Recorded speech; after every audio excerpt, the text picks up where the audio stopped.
There's a cultural lie that men lack empathy, that we are emotionally closed off, that we do not feel deeply for the people around us. It's utter nonsense. Men are deeply empathetic. We work jobs we hate to provide for our families. We run into burning buildings for strangers. We hold our teams together through crises. We coach kids' sports on weekends. We fix the neighbour's fence. We sit with a mate at 2 o'clock in the morning when his marriage is falling apart. Men convert empathy into action every single day. The difference is we were taught that everyone else's feelings matter more than our own. We feel deeply for others. We learned to bury what we feel for ourselves. That outward facing empathy, the instinct to care, to fix, to provide, to carry, is the foundation of who many men are. And in an abusive relationship, that foundation becomes the entry point. This video is about what happens when your empathy gets distorted, when your care becomes something she can steer, when your instinct to feel for others gets redirected entirely towards her needs, her pain, her reality, until you lose access to your own. Distorting empathy is a tactic that weaponizes your capacity to care. In this video, we'll look at how it works, why men are particularly vulnerable to it, and then we'll walk through 5 ways it operates, which is guilt inversion, where your care for her pain is treated as proof that you caused it; empathy discrediting, where your compassion is labeled as fake; empathy starvation, where you give endlessly and receive nothing back; empathy reversal, where voicing your own pain makes you seen as the aggressor; and finally, empathy policing, where care shown to anyone else becomes a betrayal to her. We'll also close with some tools to protect your capacity to care when it's being used against you. For those of you who are new here, this is Stand Again, a lived experience platform for male victims of family violence. Abuse is not limited to one gender, but this channel focuses on the male perspective because it is so often dismissed or misunderstood. If this video helps you, please like, subscribe, and add the word Stand Again into the chat. Those 2 words might just help a victim of family violence find their words. Distorting empathy is a tactic that corrupts your relationship with your own capacity to care. Your empathy was a strength. It's what made you show up for people. It's what drove you to provide, to protect, to carry others through hard times. This tactic takes that strength and turns it into a source of confusion, shame, and control. The tactic works because men's empathy operates in a specific way. We were taught to convert care into action.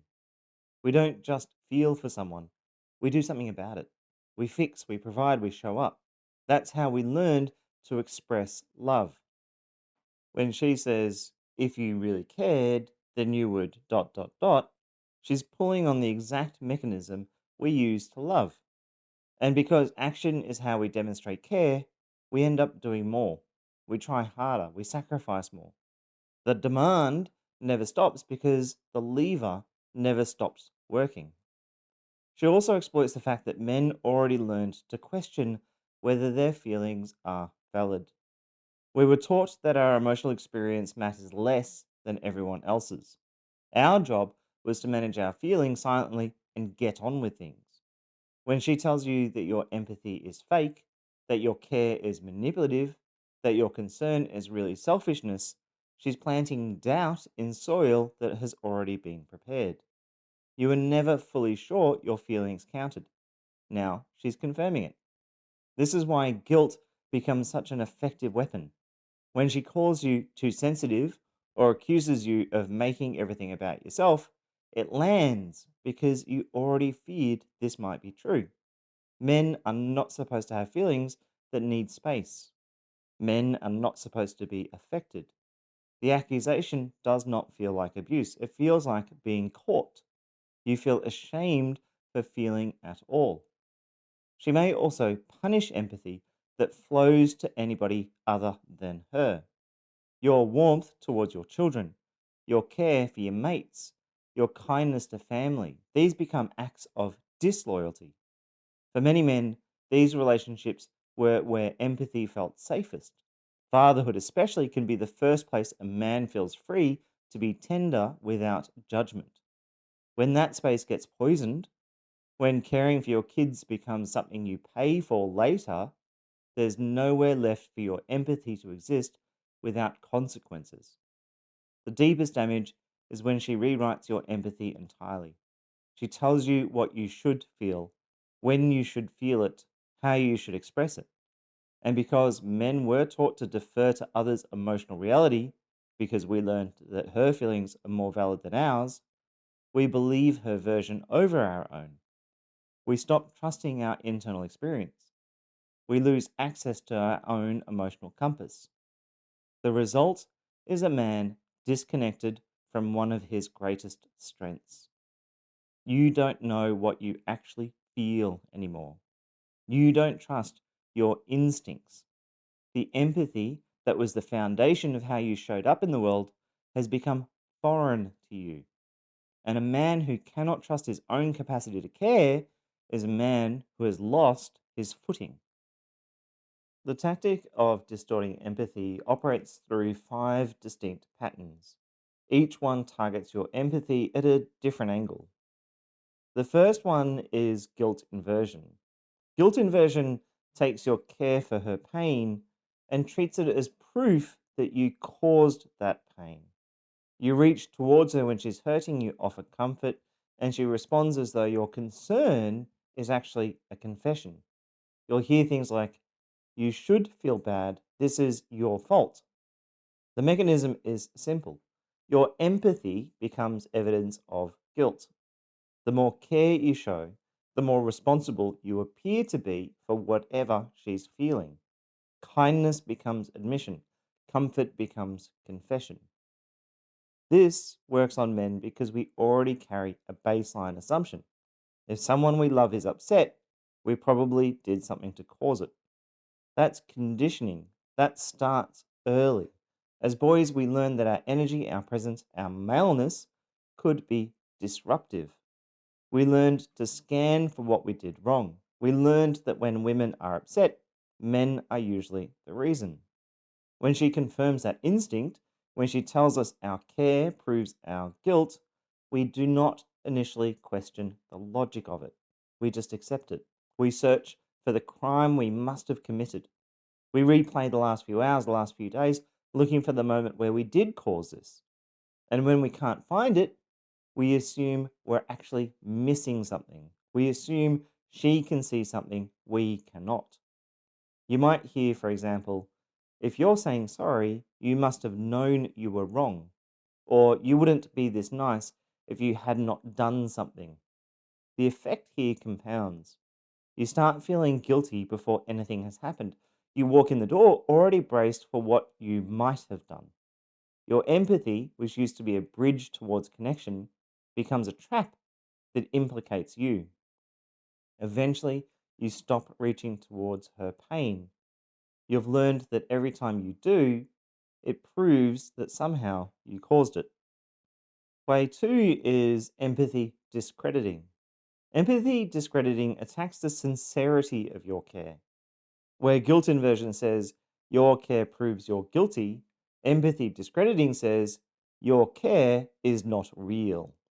Your kindness is labeled as calculated. Your concern is called just a performance. Your emotional expression is mocked as manipulation designed to make yourself look good. The mechanism targets your trust in your own feelings. If she can convince you that your empathy is fake, you start to question whether anything you feel is actually genuine. This is deeply disorientating because you know what you experienced. You know you meant it when you held her through hard times. You know you showed up when it would have been easier to leave. You have the internal evidence, and now you're being told it was all an act. The accusation creates a split. On one side is what you know you felt. On the other side is what she is telling you about yourself. And because you've been trained to take her perspective seriously, because your empathy means you genuinely consider her point of view, you start to wonder if maybe she can see something you cannot. Maybe you really are performing. Maybe the sincerity you felt was self deception. You might hear things like, you only show emotion when someone's watching, or you act like you care, but it's all about your ego. You're such a fake, always trying to be the good guy. The result is a corrosive self doubt that spreads beyond the relationship. You pull back from moments where you used to lean in. You stop offering warmth because you've lost confidence that your warmth is authentic. When a friend is struggling and you feel concern for them, a voice in your head now wonders if you really do care, if you are just performing empathy for your own benefit. The result is you've lost trust on your own feelings. Way three is empathy starvation. Empathy starvation is the one way flow. You give, you hold space, you absorb her moods, soften her words, anticipate her needs, carry her pain. When you reach for something back, there's nothing there. No space held for you, no softness offered in return. The mechanism is extraction without reciprocity. She collapses and you're expected to regulate her. She rages and you're expected to stay calm. She needs comfort and you are expected to provide it. Then you collapse, you rage, you need comfort, and she rolls her eyes. She tells you you're making it about yourself. She compares your pain to hers, and hers always wins.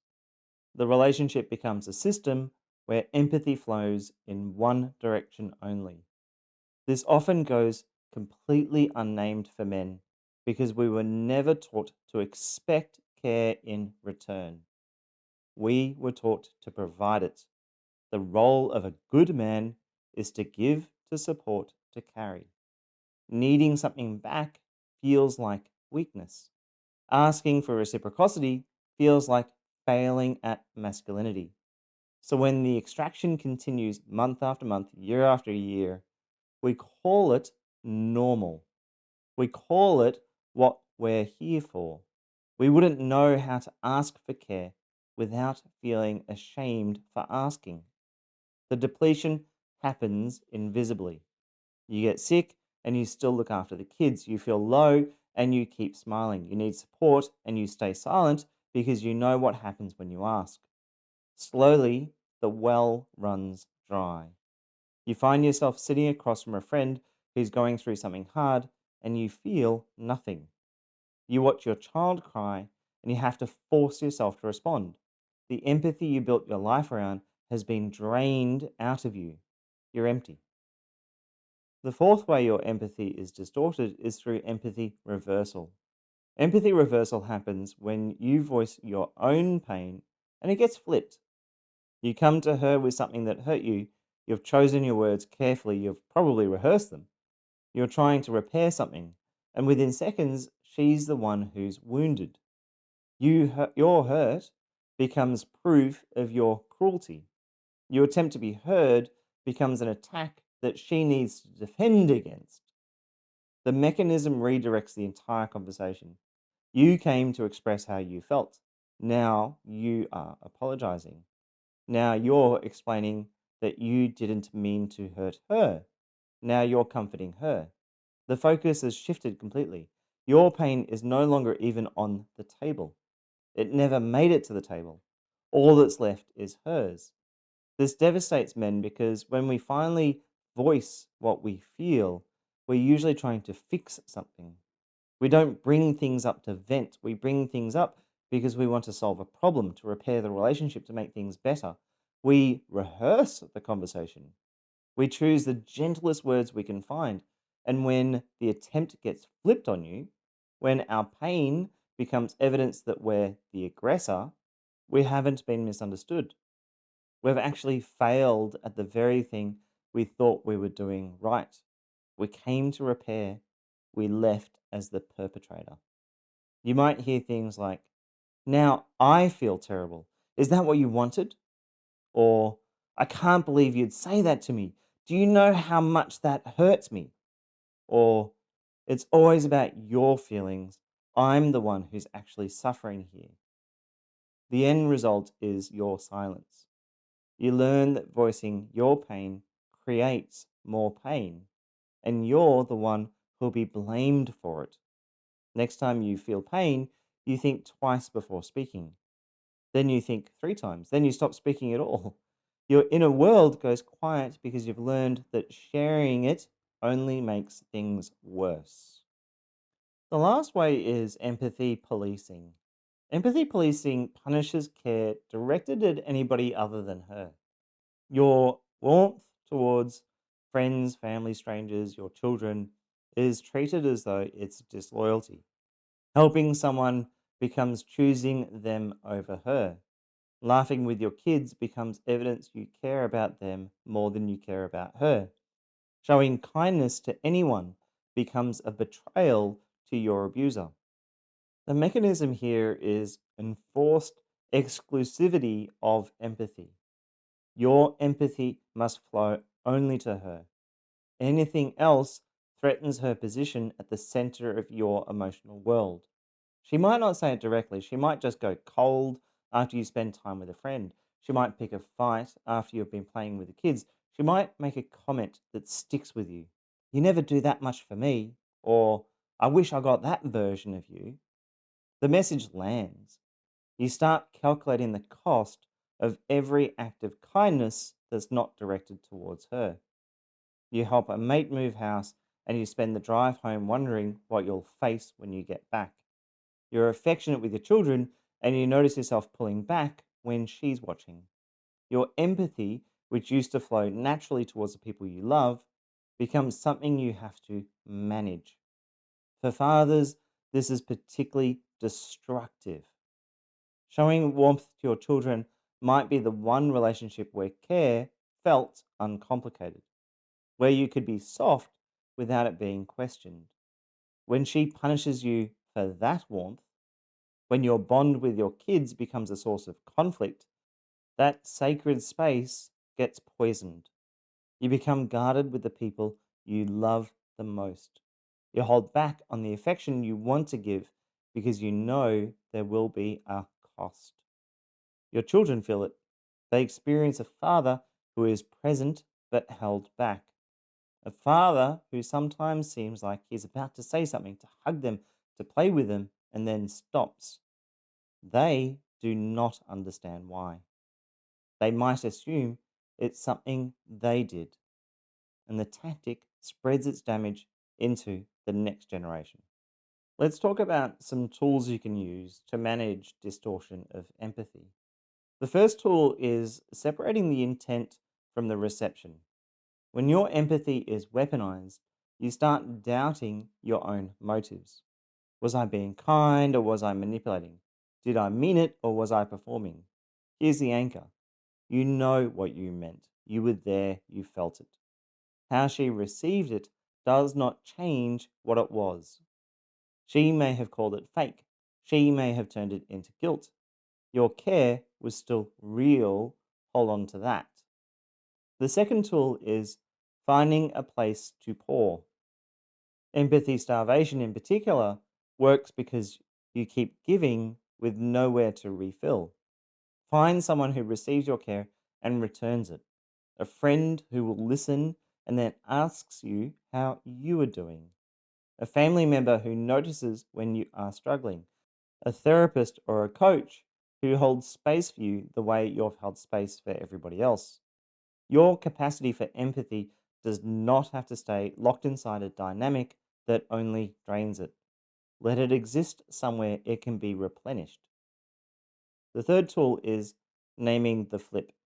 When empathy reversal happens, when your pain becomes her wound, name it to yourself. I came here to repair. I came with honesty. I was trying to make things better. What happened next is not my fault. You may not be able to say that out loud. Saying it internally, though, keeps you anchored to what's true. It stops you from absorbing the narrative that your feelings are weapons. Your empathy is the foundation of how you've shown up in the world. The way you've provided for the people who depend on you, the way you've carried mates through hard times, the way you've converted care into action every day without needing recognition for it. That capacity to feel for others is a strength. It always was. If that empathy has been redirected, weaponized, used to keep you orientated entirely around someone else's needs while you lose access to your own needs, the problem is what's been done to it. In a healthy relationship, empathy flows in both directions. When you show up with care, it's received with care. When you need support, it's offered without scorekeeping.